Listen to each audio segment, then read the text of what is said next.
अभी अनंत जन्मों से माया में आसक्त चित्त होकर के नाना प्रकार के शुभ अशुभ कर्म करने वाले जब भगवत कृपा से पुनः सत्संग प्राप्त करते हैं और साधन मार्ग में लगते हैं तो माया अपना प्रबल रूप धारण करती है। या तो ऐसी अनुकूलता प्रदान करती है कि वो भूल जाए, या ऐसी प्रतिकूलता झोंक देती है कि उसको लगता है कुछ नाम जपने से नहीं, कुछ साधन करने से नहीं, दुख तो वैसे ही घेरे हुए है। धैर्य छूट जाता है और भगवत मार्ग से विमुख आचरण करने लगता है।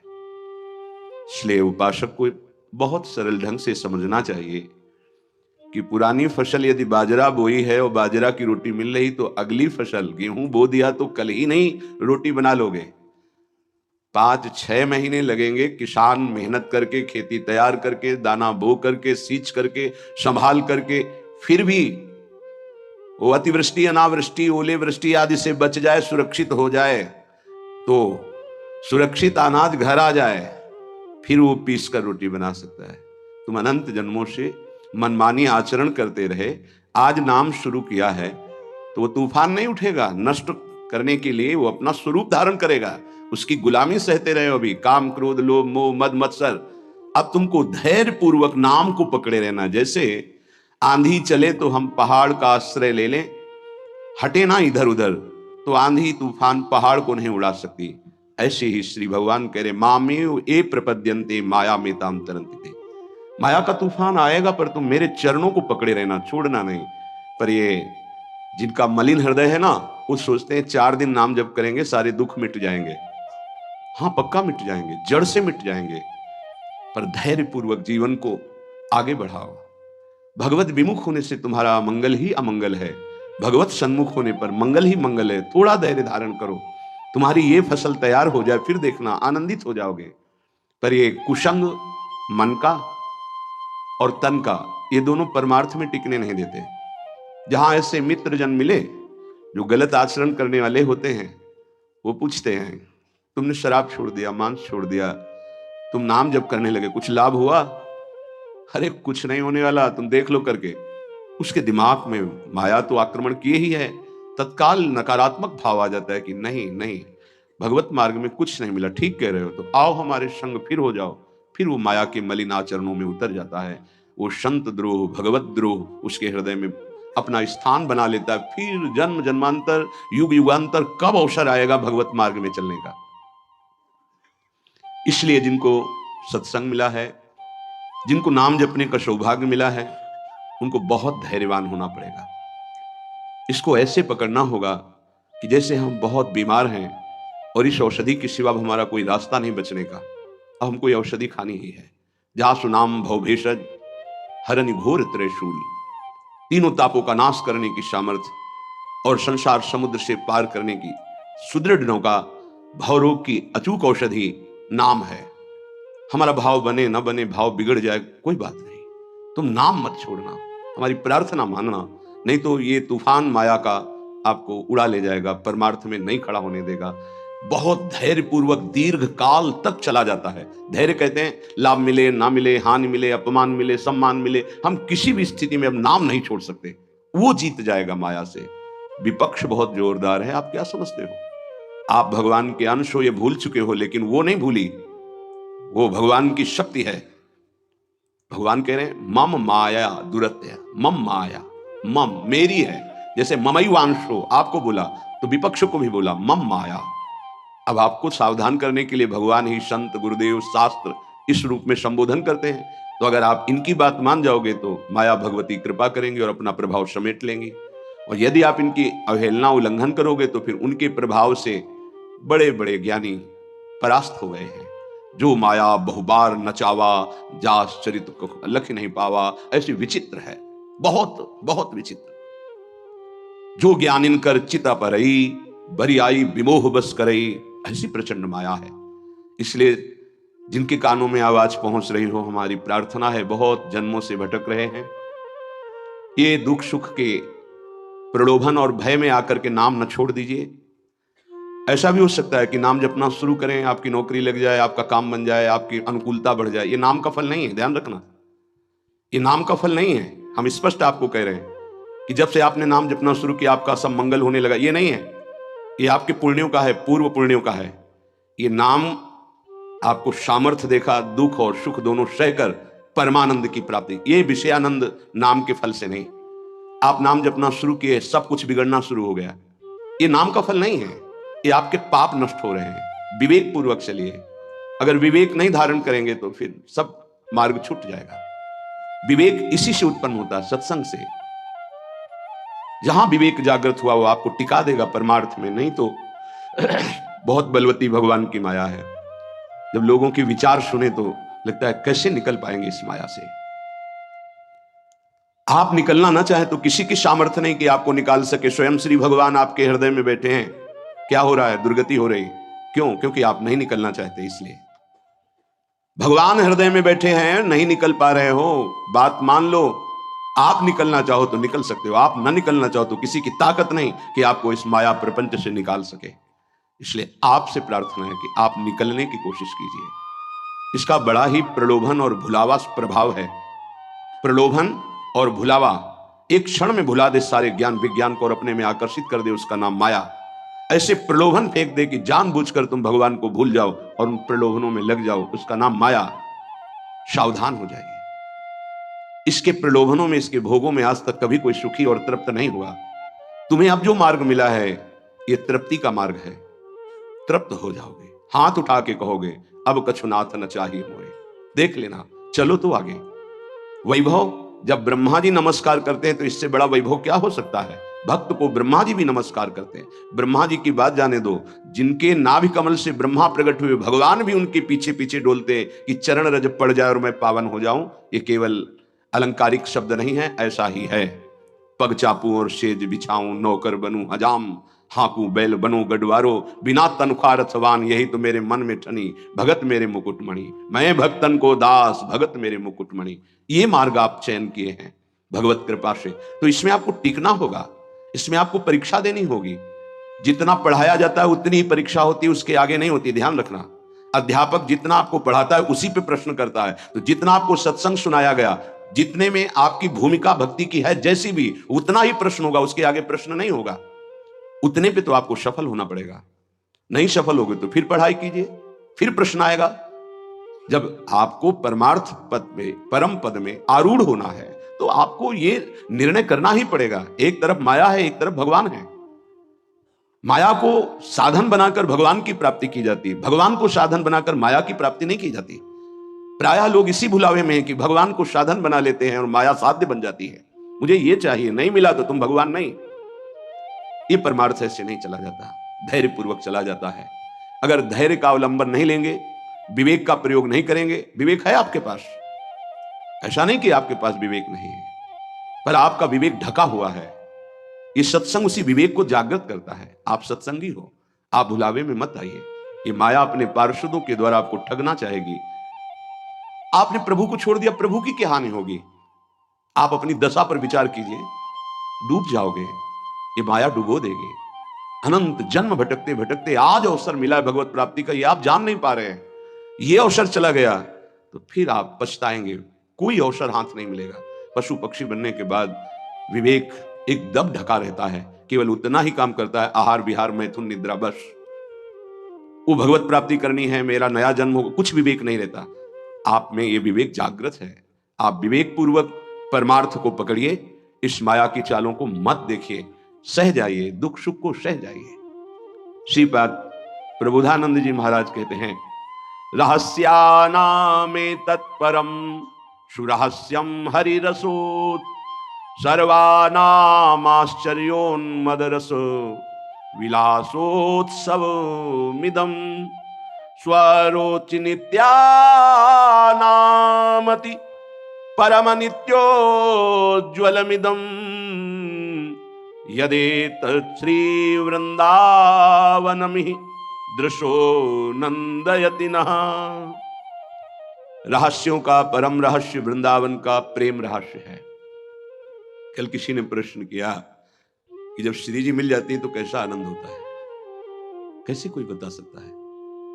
जब लौकिक वस्तु के आनंद के वर्णन की सामर्थ्य जिह्वा में नहीं है तो अलौकिक चिदानंद प्रेम रस का वर्णन कैसे कर सकती है? आपको कोई भी मृदु पदार्थ पवाया गया, कैसा है? बोले मीठा। कितना मीठा है? बहुत मीठा है। नहीं, बहुत मीठा कितना? खत्म। बोलो आगे इसके शब्द क्या है आपके पास उसका स्वाद बखानने का? उत्तर हो सकता है कि आप पाकर देख लीजिए, अन्यथा नहीं। जब प्राकृतिक मायाकृत वस्तु के आनंद का आप वर्णन करने में असमर्थ हैं, तो चिदानंद को कैसे वर्णन कर सकते हैं जहां वाणी का ही प्रवेश नहीं है? रहस्यानामेतत्, जितने आनंद के रहस्य हैं, बहुत सी साधनाओं में आनंद है। परम सुरहस्यम हरिरसोत, ये परम रहस्यमय वृंदावन का प्रेम रस है। देख देख फूल भई। आह, जब अत्यंत आसक्ति ममता प्रिया प्रीतम से हो जाती है, उनका नाम जप करते हुए, लीला गायन करते हुए, रसिकों की कृपा प्रसाद से जब ऐसी ममता हो जाती, मेरी श्यामा जो, मेरे लाल जो, तब जाकर के हृदय में ये फूल भई। वो मुस्कुरा रहे, वन विहार कर रहे हैं, वो झूल रहे, नौका विहार कर रहे, खेल रहे, उपासक का हृदय परमानंद की बाढ़ में आ रहा है। बड़ा ये रहस्यमय आनंद है। देखो, अपने बच्चे को जब खेलते हुए मां देखती है, तो उसके हृदय में जो होता है वो कोई दूसरी माता अनुमान भी नहीं लगा सकती है। नवीन बधू और उसका बेटा दोनों एक कांत कमरे में बैठे हास प्रयास कर रहे हैं, और वो कहीं से देख पाई मां, तो उसके हृदय में क्या होगा? एक अद्भुत आनंद, और वो मनाएगी, हे विधाता, आपने मेरी मनोकामना पूर्ण कर दी। मेरे बेटा बहू जैसे हंस रहे, खेल रहे, सदैव ऐसे आनंदित रहे। ऐसे बेटे को खेलते देखकर उसको आनंद हो रहा है। छोटी सी मायाकृत ममता में उसका हृदय आशीष देता है, आशीर्वाद देता है। और महाचिदानंद भाव को प्राप्त रसिक जन जब आनंद समुद्र प्रभु और आनंद समुद्र का सार सांद्रानंद घन प्रेम मूर्ति किशोरी, जब इनको देखते, जो भगवान शंकर के ध्यान में आ जाए तो उन्माद अवस्था को प्राप्त हो जाते हैं। वो प्रभु और वो प्रिया जो सामने खेल रहे हैं, उस उपासक के आनंद का कैसे कोई वर्णन करे? उसके हृदय में असीम रहस्यमय प्रेम प्रकाशित होता है। रहस्यानामेतत्, जितने रहस्यमय आनंद है, उन सब आनंदों का परम सुरहस्यम, परम रहस्यमय जो प्रेमानंद है, वो वृंदावन प्रदान करता है। हरि रसोत, अभी किसी संग के प्रभाव से थोड़ा आनंद स्फुरित होता है। जैसे सत्संग सुन रहे, कोई भावात्मक बात आई, आपको आनंद, ये स्रोत नहीं है, ये संग का प्रभाव है कुछ क्षण के लिए। जैसे कोई कहते हैं, जब मैं वृंदावन आता हूं तो हमारा मन भक्ति में रम जाता है, पर जब यहां से जाता हूं तो कुछ ही समय बाद वो बात नहीं रहती है। क्यों? क्योंकि यहां का प्रभाव है, यहां भक्ति नृत्य कर रही है, और यहां साधु मंडली में आप बैठ करके भगवत चर्चा सुनते हैं, आपके तत्काल पाप नष्ट हो रहे हैं, दरस परस अघनाश, आप दर्शन कर रहे हैं। आप सामूहिक रूप से बैठे हैं, इस सभा में आप ही नहीं बैठे हैं, इस सभा में प्रभु भी बैठे हैं। मद्भक्ता यत्र गायन्ति तत्र तिष्ठामि नारदा, जहां मेरे भक्त मेरा गायन, यहां अखंड भगवान नाम कीर्तन वाणी का गायन, भगवत चर्चा होती है, तो आपके हृदय में भक्ति का रंग तो बढ़ेगा ही, पर स्थायी तभी हो सकता है जब आप उस रंग को सुरक्षित रखें, माया के रंग का प्रवेश ना पड़ पावे, तब। इसीलिए कहा जाता है, आप निरंतर नाम जप करें तो नाम पाहरू दिवस निशि, रात दिन नाम का पहरा लग जाएगा तो माया प्रवेश ही नहीं करेगी। बात यह है, आपके अंदर जो धरोहर जागृत हुई, आपके अंदर थी, उसे जागृत की गई है सत्संग के द्वारा। अब आप मलिन ना होने पावे, पर्दा ना पड़ने पावे उस पर, उसके लिए पहरेदार रखना होगा कि अंदर माया प्रवेश ना करे। वो पहरेदार है नाम।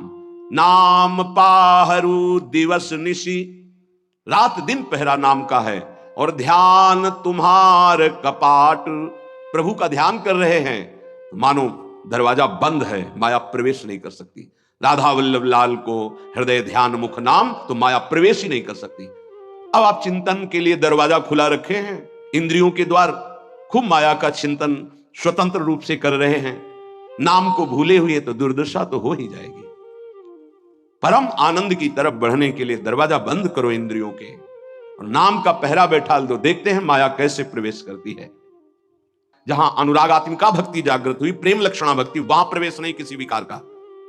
ऐसे ही शास्त्र ज्ञान साधना तक हो सकता है काम का प्रभाव, लेकिन ब्रह्मबोध संपन्न महापुरुष के हृदय में नहीं नहीं नहीं। ऊसर बरसई तृण नहीं जामा, संत हृदय जिम उपज न कामा। भगवान कह रहे हैं, दुष्पूरेणा नलेन च, ये कभी पूर्णता नहीं होती काम में। अग्नि में घी की आहुति सुहाती सुहाती डाली जाए तो कभी वो बुझेगी नहीं, बढ़ती चली जाएगी।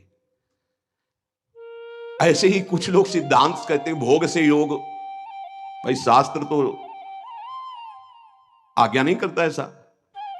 न जातु कामः कामानाम उपभोगेन शाम्यति हविषा कृष्ण वर्तमेव भूय एवाभिवर्धते। कभी काम भोग से कामनाओं की शांति नहीं होती और बढ़ती है जैसे आग में घी डालने से। कलयुग है, बड़े सिद्धांत चलेंगे। कलयुग में शास्त्र विरुद्ध आचरणों की बाढ़ आ जाएगी। शास्त्र सम्मत चलो, परिपक्व अवस्था आएगी तो सिद्ध हो जाओगे। सिद्धों का नाटक न करे, नहीं तो माया जब अपना नाटक खड़े करेगी तो आप टिक नहीं पाओगे। और जो सिद्ध हैं उनके आगे से लजाकर भाग जाती है माया, अपना कोई प्रभाव नहीं दिखा पाती। नाटक मत करो, ईश्वर की माया बड़ी प्रबल है, डरते रहो। जब परिपक्व अवस्था आ जाएगी तो भ्रम ही खत्म हो जाएगा। आजकल नए नए सिद्धांत बनाए जाते, नई नई बातें प्रकट की जाती हैं। ये समझ में नहीं आता कि शास्त्र सम्मत आचरण करने वाला महापुरुष ही सिद्ध होता है, शास्त्र विरुद्ध आचरण करने वाला नहीं। जिस समय माया ये देखेगी कि तुम मायापति के भी ऊपर सिद्ध हो गए हो, फिर वो जब प्रश्नवाचक चिन्ह खड़ा करेगी तो फिर नहीं निकल पाओगे। यहां बड़े बड़े झुक के निकले हैं, कोई भी हो। इसलिए हर उपासक से प्रार्थना है कि दंभ नाटक पाखंड न किया जाए। धैर्य पूर्वक चलोगे तो सिद्ध हो जाओगे। तुम्हारा जन्म ही हुआ है सिद्ध होने के लिए। कभी भोगों से योग की प्राप्ति नहीं होती। जगत गुरु भगवान श्री कृष्ण से बढ़कर कोई ज्ञानी नहीं है। त्यागात शांतिरनंतरम भगवान के शब्द हैं, और ये भी भगवान के शब्द हैं। और लोगों का मन यही चाहता है कि कोई ऐसा मार्ग मिले जिससे मनमानी भोग भोगने को मिले और योग भी हो जाए। फिर क्या है, फिर तो भीड़ वही लगेगी जहां भोग से योग है। भोग त्याग से योग, उसमें तो कोई बिरला। कोई एक पाव भगत जी में मोरी। आज शास्त्र की मर्यादा को ही नहीं समझा जाता है। जो जितना मन, फिर अंत में बड़ी दुर्गति होती है। मनमानी आचरण करने वाले की अंत में बड़ी दुर्गति होती है। इसलिए सावधान, तस्मात् शास्त्रम प्रमाण। आज तक ऐसा कोई सिद्ध महापुरुष नहीं हुआ जो शास्त्र मर्यादा के विपरीत आचरण सिद्ध होके करता हो। साधन काल में शास्त्र मर्यादा से चलने वाला ही सिद्ध होता है, तो उसका स्वभाव शास्त्र मर्यादा बन जाता है। बड़े बड़े महापुरुषों के दर्शन हुए, कभी शास्त्र मर्यादा के विपरीत आचरण नहीं हुए। वृंदावन में भी, गंगा किनारे भी एक से एक महान सिद्ध पुरुष। शास्त्र मर्यादा के विपरीत आचरण कभी सिद्ध नहीं होता। शास्त्र आज्ञा कर रहा है, भगवान आज्ञा कर रहे हैं कि दुष्पूरेणा नलेन च, कभी भोगों से शांति नहीं प्राप्त हो सकती। कामना जितनी भोग भोगते जाओगे उतनी बढ़ती चली जाएगी, तृप्ति नहीं होगी। कामना अग्नि की तरह है, जितना भोग भोगते जाओगे उतने ऐसे घी डाल रहे हो, वो बढ़ती चली जा रही। भोग भोगोगे, भोगों के संग्रह करने की इच्छा बढ़ती चली जाएगी, भूख बढ़ती चली जाएगी। और इतना तुम समझ लो, तुम चैतन्य हो और भोग जड़ है, कभी तुम्हारी तृप्ति नहीं हो सकती। जड़ से कभी तृप्ति नहीं हो सकती। ये जड़ शरीर है और तुम चैतन्य हो। चैतन्य की जड़ से कभी तृप्ति नहीं हो सकती। इसलिए जैसे 100 रुपए की कामना हो, 100 मिल जाए तो 1000 की 1000 हो, तो लाख की लाख की, करोड़ करोड़ की, अरब की, और ऐसे अरबों खरबों बन जाए तो भारत का नंबर 1 धनी। फिर विश्व में कितना बोले, अभी तो 10वां नंबर है, नहीं 1 नंबर में। ऐसी वासना बढ़ती चली जाती, कभी तृप्ति नहीं होती। जब उपासक इस बात को समझ जाता है कि जितनी जिसकी बड़ी वासना उतना वो बड़ा गरीब है। देखो शास्त्र में गरीब किसे कहते हैं? जिसकी जितनी बड़ी मांग है। एक आदमी 100 रुपया मिला, तृप्त हो गया, छोटा गरीब है ये। एक आदमी 1 करोड़ भी मिला, उसको तृप्ति नहीं, ये बड़ा दरिद्र है, ये बड़ा गरीब है। क्योंकि दरिद्रता भूख, उसकी बड़ी भूख हो गई है। धन की जितनी भूख बढ़ जाती है उतना ही वो दरिद्र माना जाता है। देखो ना, चाह गई चिंता मिटी, मनुआ बेपरवाह, जिनको कछु न चाहिए वो साहनपति साह। वो शहनशाह के भी शहनशाह, वो दरिद्र नहीं, गरीब नहीं। 7 गांठ कौपीन में इंद्र बापुरो कौन। देख लो, गरीब कौन? जिसके धन की बड़ी चाह बढ़ गई है।